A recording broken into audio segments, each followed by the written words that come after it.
वो चीज।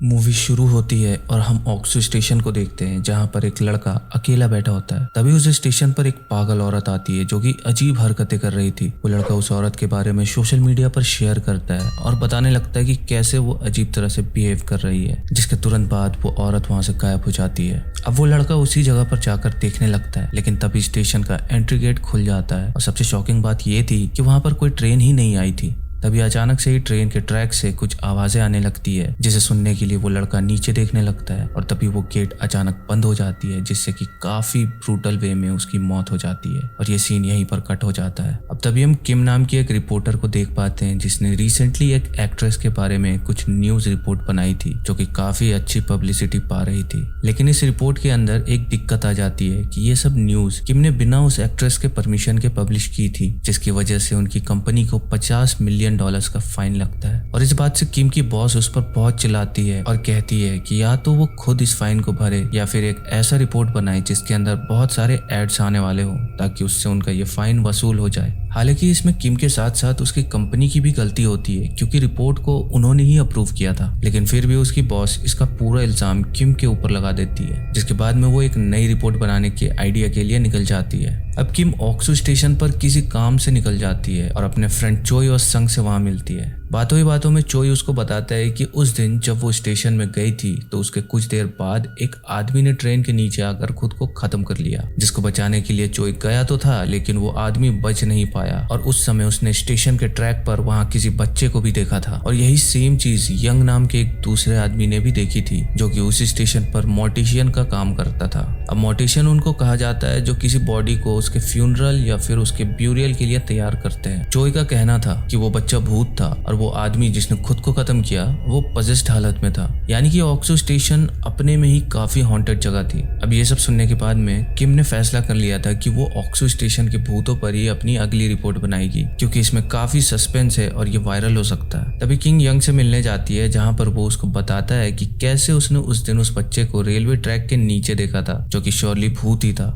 तभी किम ऑक्सो स्टेशन पर अपनी रिपोर्ट बनाना शुरू करती है जिसके लिए वो चोई को उस आदमी की मौत की रियल सीसीटीवी फुटेज निकालने के लिए कहती है, जिसे चोई समहाउ छुपते छुपाते निकलवा लेता है। दूसरी तरफ किम स्टेशन के इंचार्ज से स्टेशन और उसके भूतों से रिलेटेड स्टोरीज के बारे में जानने की कोशिश करती है, लेकिन वो आदमी उसको कुछ नहीं बताता। तभी हम चोई को वॉशरूम में देखते हैं जहां पर उसे वॉशरूम में अजीब सी आवाजें आ रही थी जिससे कि चोई काफी डर जाता है, लेकिन बाद में उसको पता चलता है कि वो तो संग था जो कि उसको डरा रहा था। असल में उस मौत के बाद चोई को उस मौत से रिलेटेड काफी डरावने नाइटमेयर्स आ रहे थे और संग उसे यूजुअली ऐसे ही डराया करता था।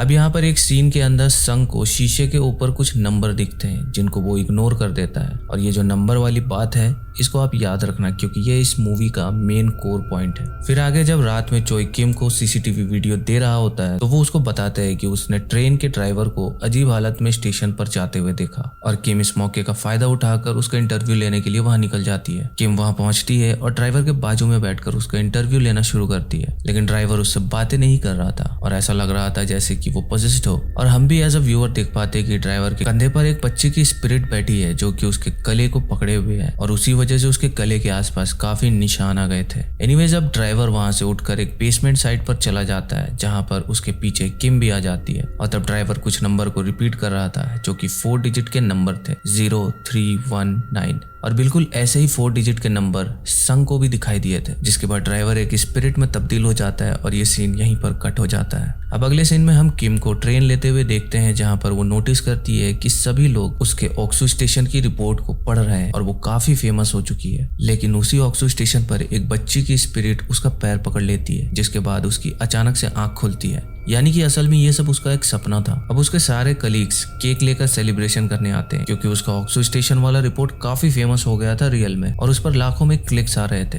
लेकिन यहाँ भी उसकी बॉस उसे ताना मारने का मौका नहीं छोड़ती। वो कहती है कि उसने जिस ड्राइवर का इंटरव्यू लिया था वो काफी दिन पहले ही मर चुका है और वो स्टेशन पर अकेली बैठी हुई थी। किम भी सीसीटीवी कैमरा को चेक करती है, तब वो अपने आप को अकेला ही स्टेशन पर बैठा पाती है जो कि उसके लिए भी बहुत शॉकिंग था। और यही रीजन था कि वो ड्राइवर बिल्कुल शांत बैठा था। इवन बेसमेंट के अंदर भी ड्राइवर की बॉडी पहले से ही लटकी हुई थी और किम वहां पर बाद में आई, यानी कि ये ड्राइवर की स्पिरिट थे। ये सब किम को बिल्कुल भी समझ में नहीं आ रहा था, इसलिए वो उस लेडी से मिलने का फैसला करती है जो कि उस दिन ड्राइवर के बाजू में बैठी थी और इंटरव्यू से पहले वो वहां से चली गई थी। किम अब उस लड़की के पास जाती है जिसका नाम टे था और वो किम से काफी अजीब अजीब बातें करने लगती है। वो किम को बताती है कि वो आदमी असल में उस ट्रैक के यहाँ पर एक कुआं ढूंढने गया था जो कि वही कहीं पर है। अब असल में बैक स्टोरी ऐसी थी कि स्टेशन जहाँ पर बना हुआ था वहां पर एक कुआं हुआ करता था जिसके अंदर एक किलर ने काफी सारे बच्चों को कैद करके रखा था, जिसमें ऐसे ही कई बच्चों की जान भी चली गई थी और आज उनकी स्पिरिट ही ऑक्सो स्टेशन को हॉन्ट करती है। लेकिन वो किलर कौन था, ये नंबर्स क्या है, ये सारा मीनिंग हमको आगे पता चलेगा।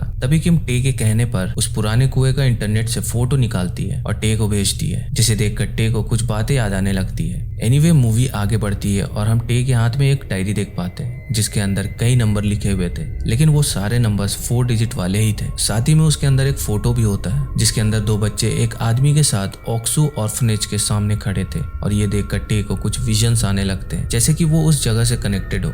दूसरी तरफ हम किम और चोई को यंग के साथ उस ड्राइवर की बॉडी को देखने के लिए जाते हुए देख पाते हैं क्योंकि किम को उसकी कुछ फोटो लेनी थी। लेकिन यहाँ पर ये नोटिस करते हैं कि ड्राइवर की बॉडी पर कई सारे निशान हैं जो कि नाखूनों से बने हुए निशान थे और इस पर यंग उनको बताता है ये उन्हीं बच्चों की स्पिरिट के बनाए हुए निशान है जो कि यहाँ पर पहले भी मरे हुए लोगों की बॉडी के ऊपर देखे गए थे। यानी कि ये निशान और 4 डिजिट नंबर ये बताते हैं कि उन स्पिरिट का अगला विक्टिम कौन है। यहाँ पर चोई नोटिस करता है कि यॉन के हाथों पर भी वैसा ही निशान है और उसके गले को भी एक स्पिरिट ने पकड़ा हुआ है, लेकिन फिलहाल वो इस बात को रिवील ना करने का फैसला कर लेता है। अब किम गौर करती है कि उसका ऑक्सो स्टेशन का रिपोर्ट बहुत वायरल हो चुका है और उस पर मिलियन से ज्यादा क्लिक्स आ चुके हैं, लेकिन इसका ड्रॉबैक ये था कि अब बहुत ज्यादा लोग उस स्टेशन पर जा रहे थे और वो नकली नाखूनों के निशान बनाकर अपने सोशल मीडिया पर भी डाल रहे थे और इससे होने वाला ये था कि वहाँ के स्पिरिट को अब और ज्यादा विक्टिम मिल सकते थे और होता भी ऐसा ही है। एक लेडी जो कि ऑक्सो स्टेशन पर आई थी उसे अपने गले पर नाखूनों के निशान दिखते हैं जिसे छुपाने के लिए वो वॉशरूम में जाती है, लेकिन वहां पर एक बच्चे की स्पिरिट उस पर हमला कर देती है और उसे टॉयलेट में बंद करके मार डालती है। तभी वॉशरूम से काफी अजीब आवाजें आई थी, इसलिए संग को वहां पर चेक करने के लिए भेजा जाता है क्योंकि दोनों ही उस स्टेशन पर अलग अलग काम करते थे।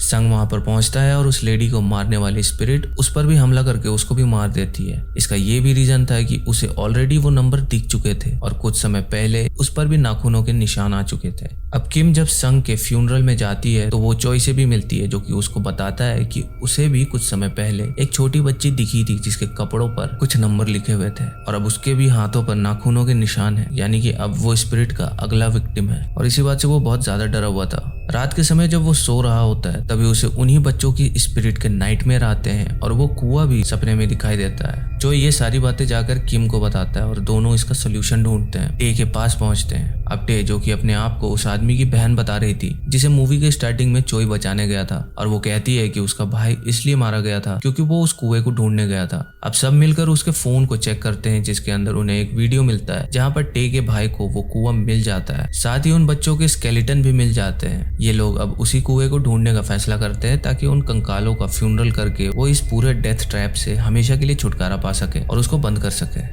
और इसके लिए चोई और किम स्टेशन पर जाते हैं। दोनों स्टेशन के ट्रैक्स के जरिए एक टनल में जाते हैं जहां पर आगे जाते हुए चोई को बहुत बार वो स्पिरिट हॉन्ट करती है, लेकिन समहाउ वो लोग उस कुएं को ढूंढ लेते हैं और तभी वहां से सारे बच्चे की स्पिरिट बाहर आती है। किम उन बच्चों को कहती है कि वो उनकी कहानी सबके सामने लाएगी, जिसके बाद वो सभी बच्चे दर्द से चिल्लाने लगते हैं जो कि बताता है कि उन्होंने कितना दर्द सहा था। अब स्केलेटन को बाहर निकाल लिया जाता है और सब मानने लगते हैं कि अब ये मौत का खेल खत्म हो चुका है, लेकिन ये बात किम के लिए अच्छी नहीं होती। अब होता ऐसा है कि जैसे ही बच्चों की स्पिरिट और स्केलेटन वाली बात बाहर आती है तो ऑक्सो स्टेशन की जो वायरल रिपोर्ट होती है उसके ऊपर उतनी अटेंशन नहीं आ रही थी क्योंकि वो केस सॉल्व हो चुका था और ऑब्वियस सी बात है कि अनसॉल्व केस के ऊपर व्यूज नहीं आते और इसी का गुस्सा निकालते हुए किम की बॉस उसको सस्पेंड कर देती है। किम इस पर काफी गुस्सा होती है लेकिन वो कुछ कर नहीं पाती क्योंकि उसके हाथ में भी कुछ नहीं था। दूसरी तरफ हम चोई को देखते हैं जिसे अभी भी वो बच्चे की स्पिरिट दिख रही थी और वो स्पिरिट उसको हॉन्ट भी कर रही थी, यानी कि अभी भी ये डेथ ट्रैप पूरी तरह से बंद नहीं हुआ था।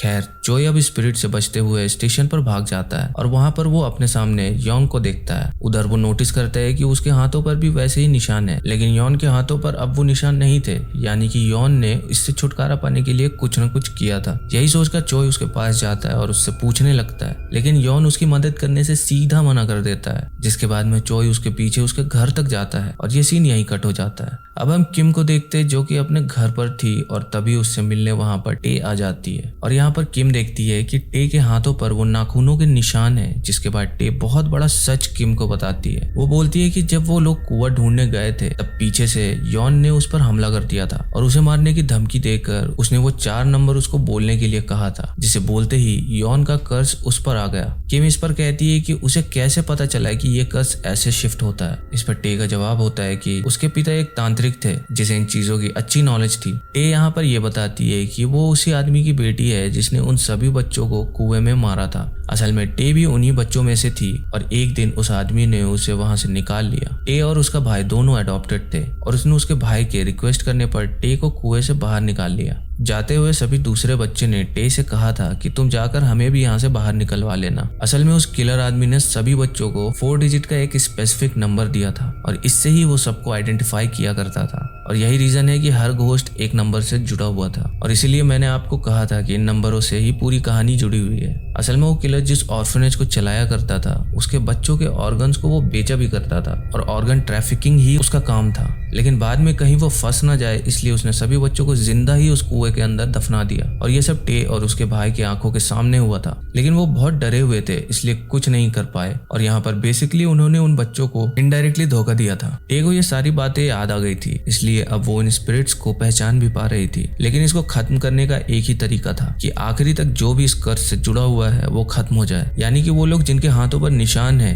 वो मारे जाएं। अब ये जानकर किम सो जाती है और इसके बारे में सोचने लगती है। अगली सुबह उसे चोई का कॉल आता है जो कि उसको कहता है कि उसने अपना नंबर चेंज कर लिया है और उसका न्यू नंबर ये है। किम भी उसके न्यू नंबर को उसके पीछे रिपीट कर देती है और चोई का कर्ज उस पर आ जाता है, यानी कि ये सब चोई का एक प्लान था। उसने यहाँ पर यॉन को ये करते हुए देख लिया था। चोई आगे कहता है कि उसे जीना है, जिसके बाद वो कॉल कट कर देता है। तभी हमें चोई और यॉन की पिछली रात की बातें दिखाई जाती है जिसके अंदर यॉन उसको कहता है कि उसे डिसाइड करना होगा कि उसे ये कर्ज किस पर डालना है। साथ ही में उस आदमी को ऑक्सो स्टेशन और उसके कर्ज के बारे में पता होना चाहिए और अगर तुमने बहुत ही ज्यादा स्ट्रॉन्ग विल के साथ सामने वाले से वो 4 नंबर बुलवा दिए तो वो कर्ज उस पर चला जाएगा। और चोई भी किम के साथ ऐसा ही करता है। अब किम बहुत टेंशन में आ जाती है क्योंकि अगर उसने कुछ नहीं किया तो वो जल्द ही मारी जाएगी और तब वो फैसला करती है कि वो इस कर्ज को अपनी खड़ूस बॉस के ऊपर डाल देगी। किम अपने बॉस पर वैसे ही काफी गुस्सा थी और अब वो अपना रेजिग्नेशन लेकर उसके केबिन में जाती है और उसको कहती है कि मैं अपना रेजिग्नेशन दे दूंगी अगर उसने 4 नंबर बोल दिया तो, जो उसकी बॉस को बहुत अजीब बात लगती है। इनिशियली तो वो ऐसा कुछ नहीं करती लेकिन किम के बहुत भड़काने के बाद वो नंबर्स को बोल देती है, जिसके बाद वो कर्ज उस पर आ जाता है और उसके बॉस को ऑक्सो स्टेशन का कर्ज भी पता था इसलिए ये कर्ज तो उस पर आना ही था। जिसके बाद किम वहां से जाने लगती है और पीछे हम उसके बॉस को चिल्लाते हुए देख पाते हैं, यानी कि अब वो समझ गई कि उसके साथ में क्या हुआ